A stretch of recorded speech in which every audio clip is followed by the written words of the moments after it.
السلام علیکم ورحمۃ اللہ وبرکاتہ دوستو، آج ہم جو ہے نا وہ وضو کا طریقہ سیکھیں گے کہ وضو کس طریقے سے کیا جاتا ہے اور وضو کی شروعات کہاں سے ہوتی ہے،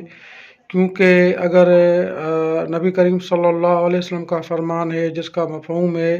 کہ جس آدمی کا وضو صحیح نہیں ہوتا تو اس کی نماز نہیں ہوتی، تو آج ہم جانیں گے کہ وضو کس طریقے سے کیا جاتا ہے اور وضو کی جو شروعات ہے وہ کہاں سے ہوتی ہے۔ تو چلو آج ہم وضو کے جو اہم رکن ہیں وہ سیکھتے ہیں کہ سب سے پہلے ہمیں کیا کرنا چاہیے۔ جو ہے وہ سب سے پہلے جو ہے وہ ہمیں بسم اللہ پڑھ کر وضو کا آغاز کرنا، 3 بار دونوں ہاتھ کلائیوں تک دھونا اور 3 بار کلی کرنا، مسواک یا انگلی سے دانت صاف کرنا، 3 بار ناک میں پانی ڈالنا اور بائیں ہاتھ سے ناک صاف کرنا، 3 بار پورا چہرہ دھونا، پیشانی کی بالوں سے ٹھوڑی کے نیچے تک اور ایک کان کی لو سے دوسرے تک، پہلی دایاں پھر بایاں ہاتھ کونیوں سمیت 3 بار دھونا،